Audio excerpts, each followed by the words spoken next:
เอาสบายดีพี่น้องเอ้ยตอนนี้ยังค้างอยู่ในเวียงจันทน์เมื่อยจินมีละพี่น้องเอ้ยเมื่อกล้องที่สองเมื่อแพ็กที่สองละยังติดค้างอยู่ข้างสนามบินนี่พี่น้องเอ้ยยังบ่ฮู้จักกันสิเอ็ดจังไดพี่น้องเอ้ยสิเดินทางไปรัสเซียเกิดมาก็เห็นครั้งแรกมือแรกตอนนี้เฮากับสีสุกันยังค้างอยู่ห้องน้อยๆนี่พี่น้องเอ้ยหอพักข้างสนามบินนี่เดี๋ยวก็จินมีกระจักเสียจะได้เบื้องเครื่องก็ยังอยู่นี่เสียวเมื่อบ้านหรือว่าเสียวไปต่อกับโบจักซีเอ็ดจากมือใดสิจ่องปียนต์ได้อีกพี่น้องเลยนั่งอยู่กับสิสุกนี่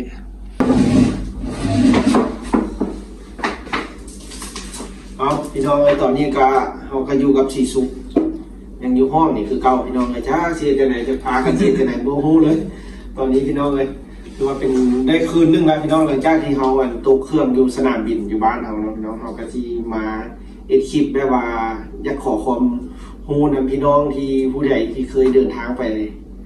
ทางไกลพี่น้องเลยคือว่ามันเฮากับสิสุกนี่ก็มันบ่ฮู้แท้ๆพี่น้องเลยว่ามันสิเป็นจังไดในการเดินทางมันได้ใช้วีซ่าบ่หรือว่าบ่ใช้หากแต่ละเทื่อเราก็เคยมาแล้วพี่น้องเลยมาทางจีนมาอย่างนี้พี่น้องเลยมาหลายครั้งแล้วเราก็เคยเดินทางเราไปใช้ชีวิตอยู่รัสเซียพุ่นก็5 ปีแล้วพี่น้องเลย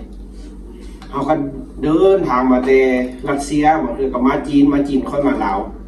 แต่ไกวีซ่านี่ผมว่ามาแต่ละครั้งนั่นแหละแม่นอยู่สนามบินเพิ่นเอ็ดให้พี่น้องเลยแต่หากสุดนี้เราเป็นเพิ่นระบบให้ออกเลยบ่ได้ออกจากสนามบินอยู่บ้านเขาเลยแล้วแม่นบ่ได้ไปเลยพี่น้องมีแต่บ่เฮ็ดปีให้เลยเนาะมีแต่แบบว่าให้เข้าเลยบ่ให้เดินทางเลยนะพี่น้องเพิ่นว่าบ่มีวีซ่าแล้วแม่นออกบ่ได้เลยจูเขากันเป็นข้างเลยอาญาบ่ฮู้กันเลย11 คนพี่น้องเลยสิเดินทางไปรัสเซียนำกันแล้วก็แม่นเฮาก็อยากเอ็ดคลิปพี่น้องเอ้ยแม่นความจริงแท้ๆแล้วก็แม่นเงินนั่นที่แบบเสียไปกาเสียแท้ๆพี่น้องเอ้ยเฮาซื้อพี่ยนต์แม่นเสียแท้ๆเลยยกเลิกเป็นหยังก็บ่ได้เลยพี่น้องเอ้ยเงินก็ถือว่าถอนขึ้นก็บ่ได้ถอนก็บ่ได้เพิ่นว่ามันโจ้แต่ว่าเฮาซื้ออยู่เป็นแอปเป็นแอปเฮาซื้อผ่านแอปแม่นแล้วบ่ได้เข้าซื้ออยู่ในสนามบินบ่ได้ซื้อในสนามบินจะเทื่อมีแต่เฮาสั่งจองมาเลยอยู่ผ่านแอปเฮาเอาพาสปอร์ตไปซื้อเอาเพราะว่าเฮาก็ซื้อแบบนี้ในการเดินทางมาแต่ละครั้งเฮาก็ซื้อแบบนี้แล้วก็สนามบินเพิ่นก็บ่ช่วยหยังเฮาเลยแล้วก็บ่แทนหยังเลยพี่น้องเอ้ยมีแต่ว่าหมู่ค่าเลยอย่างเดียวมีแต่ว่าเดินทางบ่ได้มีแต่ว่าให้ซื้อมื้อหน้าสั่งจองมื้อหน้าแล้วจะได้พี่น้องเงินบ่ค่อยหลาย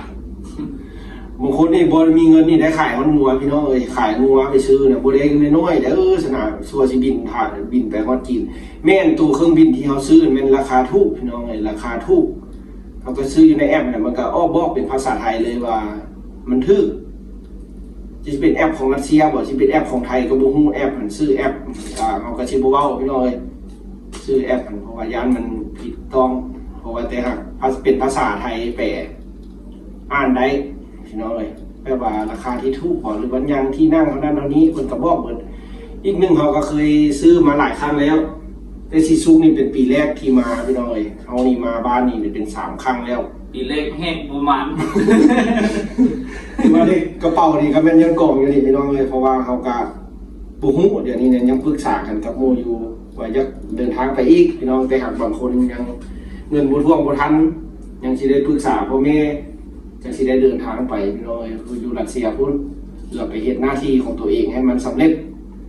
แล้วจะกลับมาบ้านเมืองเฮาพี่น้องออกจากบ้านให้บ้านนามาครับเพื่อความฝันนะพี่น้องจะได้ออกไปใช้ชีวิตอยู่เมืองใหญ่แล้วก็ความรู้ความ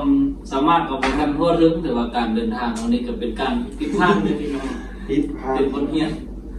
เมื่อวานนี้ก็ได้กินข้าวอยู่สนามบินพี่น้องไปเขาก็ไปตั้งแต่เขาก็ยัดแม่บ่ทันเนาะเขาก็ไปตั้งแต่พี่1 โมงจริงๆเขาออกกันเป็น6 โมงไปท่าอยู่ไปท่ามันก็คือว่าสิไปเช็คอินไปอย่างนั้นว่าจะไปฮอดสนามบินไปเอาพาสปอร์ตไปยื่นอยู่เคาน์เตอร์เพิ่นว่า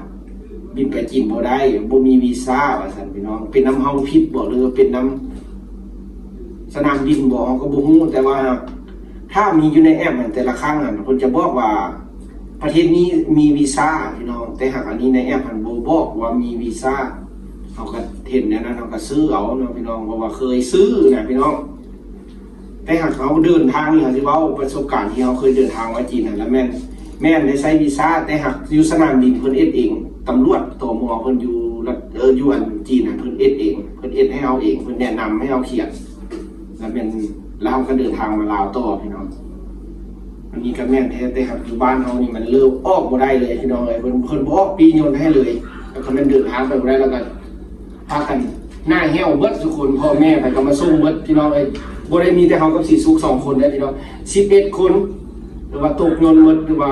ซื้อพร้อมกันหมดพี่น้องเพราะว่าไปใส่พวกเขาก็เดินทางไปพร้อมกันหมดก็มือสิมาก็มาพร้อมกันพี่น้องเอ้ยมือสิมือเขาก็สิมือพร้อมกันเพราะว่าเป็นแนวนี้พี่น้องเอ้ยแล้วก็ทางนั้นเพิ่นก็เป็นห่วงเป็นใยเพิ่นก็จะให้มือแล้วพี่น้องว่าเฮามายามบ้านกันโดนสมควรแล้วฮอดมือฮอดยามสิกลับแล้วสินะพี่น้องแล้วเฮาก็ได้กลับพร้อมกัน หลายคนก็ยังบ่เข้าใจพ่อแม่พี่น้องก็ถือว่ายับตำหนิแล้วเนาะมีการผิดพลาด เป็นญาติทำบ่ได้ไปเฮ็ดหน้าที่ญาติถือว่าเร่ร่อนอยู่ในบ้านนี่แหละเพิ่นก็คิดว่าเฮานี่บ่เอาใจใส่บ่ลูกเต้าบ่เอาใจใส่คือว่าบ่ได้ขึ้นบ่ได้ไปคือเพิ่นนะเอาไปบ่ทันบ่ไปบ่ท่วงบ่ทันเองบ่หรือว่าจังไดนะที่จริงเฮาก็ไปท่าดนแล้วพี่น้องเอ้ยถือว่าเวลาที่เราไปท่านี่ 5-6 ชั่วโมงเนาะเฮาไปเนาะนั่งท่าแล้วก็นั่งนอนท่าพร้อมพี่น้อง เมื่อยท่าน่ะหลายคนก็ยังบ่เข้าใจคิดว่าเฮาไปทางหน้าทางไม่แล้วลืมหน้าที่ตัวเองมันบ่แม่นพี่น้องเอ้ยเฮาก็ได้ไปท่าไปตามเพิ่นนัดเพิ่นบอกอยู่แต่ว่าอันนี้มันก็เป็นความผิดพลาดที่ว่าเว้าเรื่องวีซ่าเว้าเรื่องอันพาสปอร์ตแม่นหยังเฮาเนี่ยเฮาเฮ็ดมันบ่ถูกตามที่เพิ่นวางออกเพิ่นว่าสิเนาะแล้วเพิ่นก็บ่ได้ให้เฮาขึ้นยนต์ไปเนาะแม่นมันก็มีคอมเมนต์นึงที่เพิ่นมาเม้นนั่นเอาคลิปลงเมื่อวานนี้แล้วเพิ่นมาคอมเมนต์นั่นเพิ่นก็บอกว่าพี่น้องทางคนไทยแหละพี่น้องทางเมืองไทยเพิ่นมาเม้นบอกว่าถ้าสิไปเข้าจีนเพิ่นว่าต้องให้มีวีซ่าแต่บ้านไปแต่ถ้าประเทศไทยพาสปอร์ตไทยถ้าสิไปจีนนี่บ่จำเป็นต้องมีวีซ่าเพิ่นละว่าจังซี่คอมเมนต์นั่นพี่น้องล่าสุดนี่แหละเฮาก็เข้าไปอ่านแล้วเฮาก็เบิ่งเนาะก็ว่าโอ้ก็สิแม่นความเพิ่นบ่หรือว่าจังไดเพราะว่าที่จริงแล้วเฮาก็เคยไปแล้วพี่น้องจีนนี่นะเคยไป2ครั้งแล้วพี่น้องไปสนามบินฮั่นว่าไปมาแล้วอันเซี่ยงไฮ้ก็ไปแล้วกวางโจวแล้วก็คุนหมิงนี่ก็ไปมาแล้วพี่น้องเอ้ยแต่เฮาสิเดินทางแต่บ้านเฮานี่ล่ะแม่นแต่ลาวไปคุนหมิงพี่น้องสิเดินทางไปคุนหมิงแล้วบัดนั้นจังโตไปกวางโจวแล้วไปรัสเซียฮอดรัสเซียแล้วพวกเขายังได้โตไปอีกบ่อนที่พวกเขาอันอาศัยอยู่พุ่นอีกเมืองที่เขาอาศัยอยู่กันอีกพี่น้องเพราะว่าเป็นหลายๆท่อเพราะว่าการเดินทางเขานี่มันยุ่งยากหลายขั้นตอนพี่น้องเลยแต่หากคืบเดี๋ยวนี้คืบจะได้แต่แบบว่าบ่ได้เงินคืนนี่ พี่น้องเลยเขาได้ซื้อ2ตัวนะเงินเขามันบ่ได้มีหลายเด้พี่น้องเลยบางคนได้ขายเขางัวเขาควายคือเขาว่าแท้ไหนพี่น้องเสียทั้งเงินเสียทั้งเวลาแล้วก็อันเว้าเรื่องอันพาสปอร์ตนี่ถือว่าเฮาก็เคยเห็นเพิ่นเฮ็ดคลิปเฮ็ดหยังลงอยู่เพิ่นว่าอยู่ไทยนี่พาสปอร์ตไทยนี่คือว่าสามารถไปได้หลายประเทศไปได้หลายประเทศโดยที่บ่ได้เฮ็ดวีซ่าแต่ว่าของอันพาสปอร์ตลาวเฮานี่เฮาบ่รู้ว่ามันไปได้จากประเทศโดยที่ว่าบ่เฮ็ดวีซ่า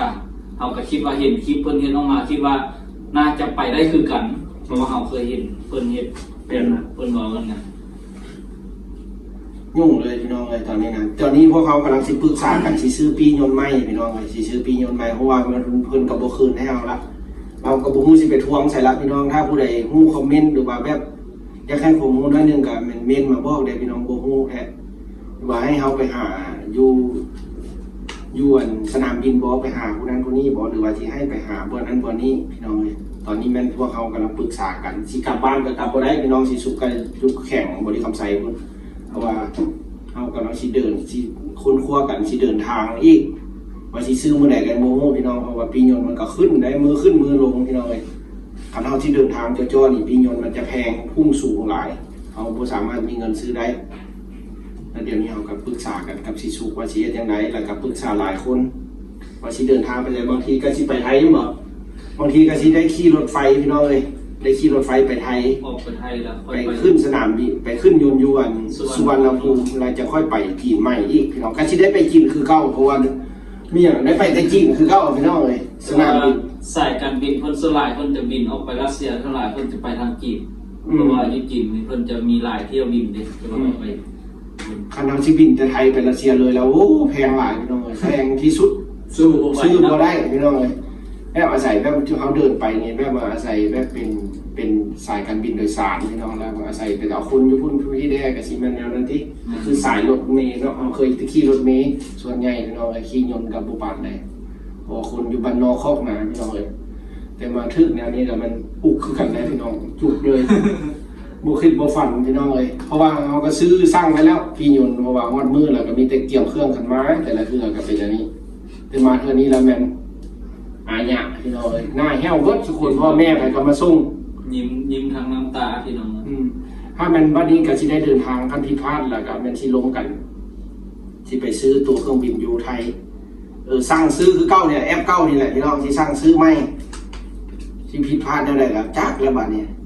เพราะว่าเขาก็เคยมาแล้วพี่น้องก็ซื้อมาหลายครั้งแล้วกันด้วยแอปตัวนี้แล้วก็เอาพาสปอร์ตนี่ซื้อตามนี่แหละพี่น้องเลย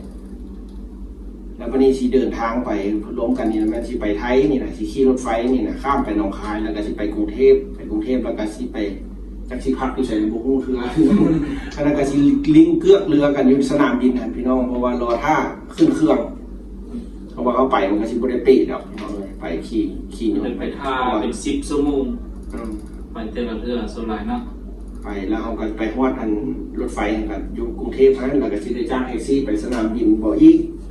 แล้วก็สิเป็นนั่งลิ้นอยู่หันเช็คอินอยู่ไทยหันพี่น้องแล้วก็จะค่อยสิเดินทาง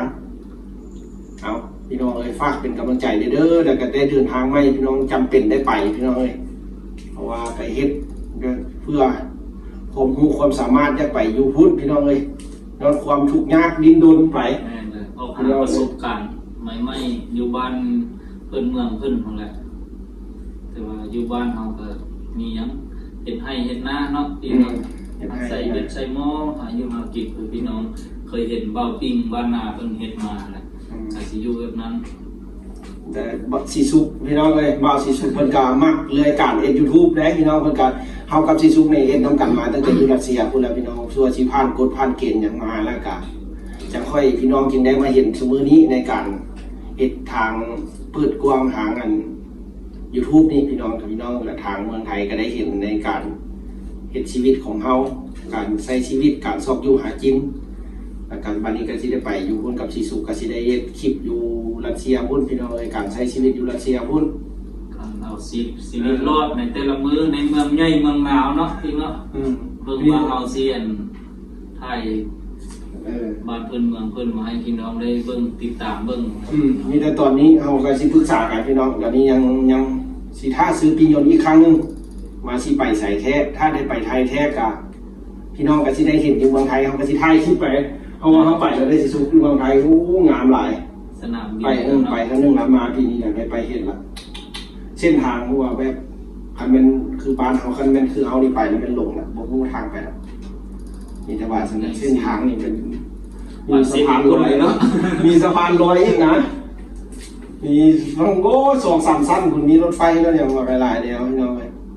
เอาพี่น้องคลิปนี้กะซิพี่น้องเพราะว่าเฮานี่ตกเครื่องบินแท้กับสีสุกแล้วกับหมู่อีกพอดีรวมกัน11คนตกหมดแล้วก็สิท่าซื้อไม้พี่น้องแล้วก็สิไปไม้ในการเดินทางเพื่อเป็นความรู้ความสามารถพี่น้องเลยแล้วก็สิเฮ็ดคลิปบอกว่าไอ้ที่ไปจีนกับแมนเกี่ยมพี่น้องยาให้เป็นคือเฮากับสีสุกกับผู้ให้มีวีซ่าดีๆให้เสร็จดีๆพี่น้องเลยคือว่าผิดพลาดแล้วตอนนี้นะผิดพลาดกับเป็นหลายล้านพี่น้องเลยผู้นึงนะหลายล้านตอนนี้นะคือแมนเฮากับสีจบคลิปทำนี้เนาะสีสุกเนาะพี่น้องเลยกับสีจบคลิปทำนี้คือว่ายันพี่น้องแบบว่าพวกเขาไปเอ็ดคลิปแบบมั่วบ่นะอยู่ในสนามบินนะพี่น้องแบบว่าอันนี้แมนตกเครื่องบินแท้พี่น้องเลยแล้วเขาก็บริเอดคลิปเมื่อวานนี้ก็บริเอดละเอียดปานใดพี่น้องเพราะว่าทั้งเสียใจเนี่ยทั้งบูฮู้จะสิเฮ็ดจังได๋พี่น้องเขาก็ถ่ายเป็นขั้นตอนไปมันก็บ่นั้นจะบ่คักปานใดพี่น้องเพราะว่าหลายคนก็เมื่อยแบบจิตใจก็บ่เอาการเด้พี่น้องก็ถ่ายไปบางเทื่อเห็นหมู่เศร้าอยู่เขาก็บ่อยากถ่ายพี่น้อง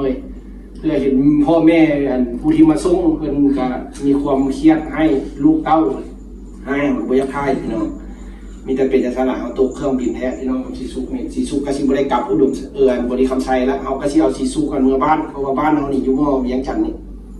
สีสุกก็สิไปพักอยู่บ้านเฮาพี่น้องเลยแล้วถ้าเฮาซื้อปิ้งยนต์ได้แล้วก็จะค่อยมาใหม่กลับมาใหม่เอาพี่น้องเอ้ยขอบคุณเข้าใจหลายๆเด้อที่ติดตามช่องชีวิตบ้านไทยบ้านนาคนบ้านนอกพี่น้องเอ้ย เอาจบได้สิสุกเอ้ย ฝากติดตามเด้อพี่น้องเด้อ เพื่อสิสุกสิมีซองได้พี่น้องอยากเอ็ดอยู่พี่น้องอยากเอ็ดซอง YouTube อยู่ครับบอกให้เพิ่นเอ็ดพี่น้องเลยกับแม่น YouTube ได้เงินแท้พี่น้องเลยเอ็ดแล้วก็ได้แต่หากบ่ได้หลายซองเอามันซองน้อย อืม ได้น้อยพี่น้องเลยฝากเป็นกำลังใจเด้อถ้าผู้ใดเข้ามารับชมคลิปพี่น้องเลยอย่าข้ามโฆษณาคันเป็นผู้ใดเพิ่นบ่ข้ามโฆษณาเขาก็สิได้เงินหลาย ขอสิได้พอมีกำลังใจเฮ็ดคลิปต่อไปเนาะ แม่นล่ะพี่น้องเลยคันแม่นเฮามันซองน้อยคือบ่คือเพิ่นผู้ใหญ่เพิ่นได้ซองใหญ่บางเทื่อเฮาก็ได้2เดือนต่อเทื่อดึงบางเทื่อก็ได้เดือนละครั้งพี่น้องเลยคือเขาไปไทยแม่นเขาได้เดือนละครั้งเลยไปไทยพี่น้องเพราะว่าก็บ่ได้หลายดอกได้ร้อยปลายนิดนึงพี่น้องเลยไปเรียนก็4 บาทเนาะล้าน2 ล้านเนาะ ขอ เอาพี่น้องคลิปนี้ก็ถือว่าแม่นความจริงเด้อพี่น้องที่เราตกเงินกับหมู่คู่พี่น้องเลยเอาเจอกันใหม่คลิปต่อไปเนาะถือว่ามื้อนี้เราก็สิค้นคว้ากันเพื่อสิไปพักอยู่บ้านแล้วก็สิกลับคืนมาใหม่มาตั้งหลักใหม่พี่น้องเลยเอาบ๊ายบาย